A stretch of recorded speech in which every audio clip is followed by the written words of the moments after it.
It is said that not getting what we want causes suffering, as it leaves us dissatisfied. But then getting what we want also causes suffering, as it leaves us afraid of losing. How realistic it is to expect to go through life without any needs or fears.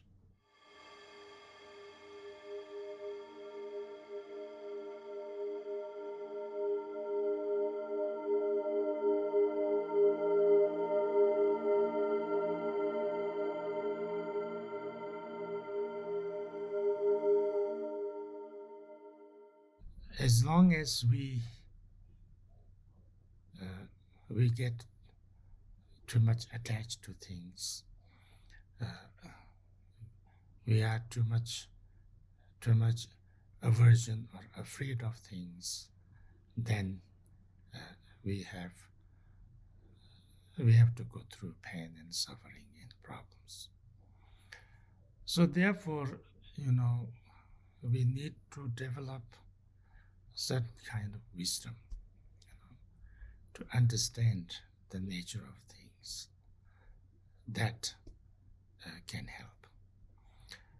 Now this is very deep, so therefore it's not easy to discuss in 5 minutes. To give an example, there's a story. Once there was a king, and the king was very good, and he was doing very well, and he was very, very, everything was going well in the kingdom. Everybody was happy, but the king was very, very busy. So he called his advisors one time and said that, I have lots of, I want to learn a lot, and but I don't have time to study and things like that. Can you give me one sentence that includes the main instruction about life, how to live life in a good way, just one sentence. So they suggested lots of things, but it was not really good, and he was not very satisfied. Then he gave 1 week.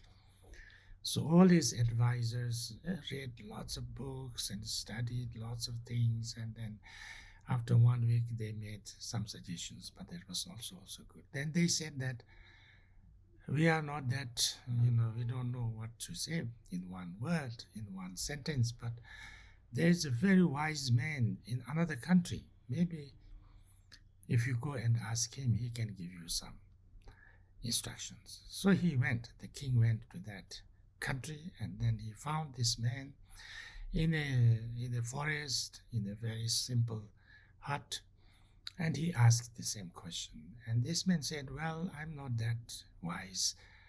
I don't have that kind of instructions. But my father was very wise. And before he died, he gave me this ring.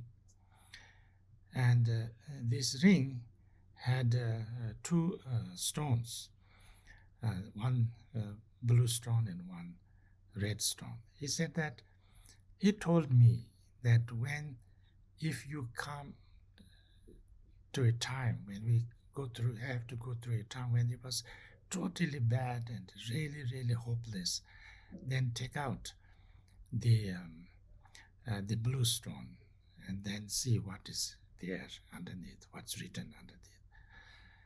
And then if you have to go through very nice time and very great time, and then, and you feel that there's nothing you can do anymore, then you take out the red stone. And this, I am old now and I don't have any need of these things. So I give this ring to you, so maybe that will help. So the king took that. And then, many years, sometime after, there was an attack on this kingdom by a very powerful neighbor. And this neighbor's army was very strong and things like so. He was defeated, and his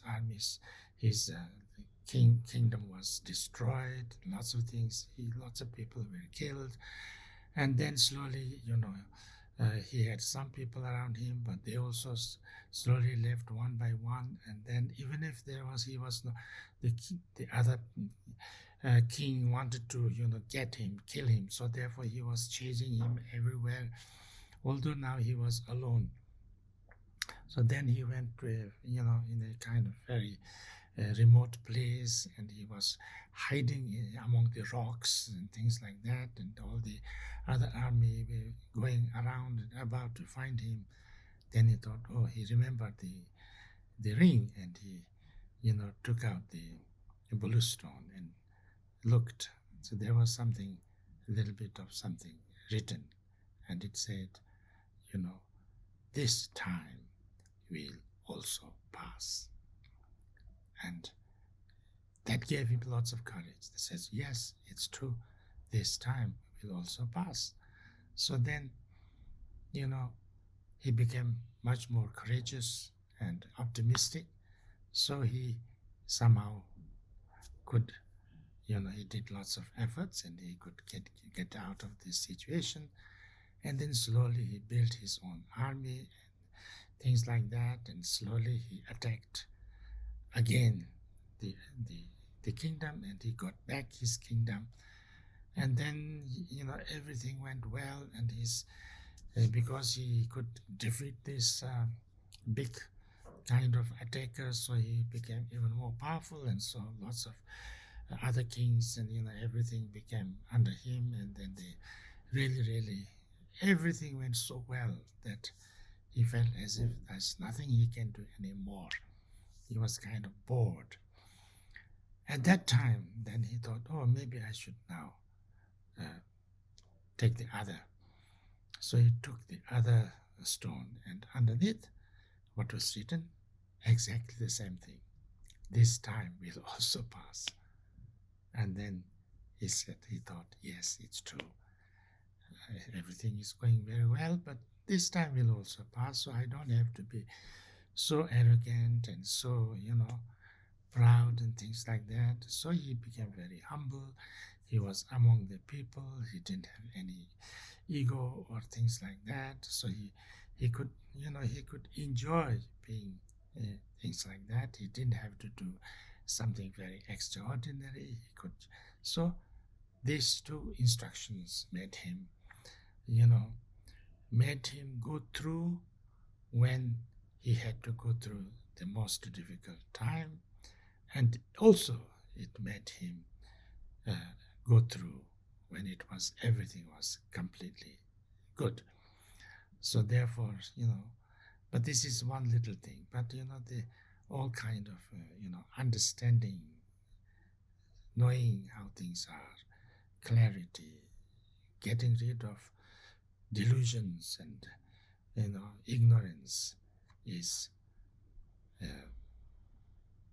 the number one cause of true happiness and peace.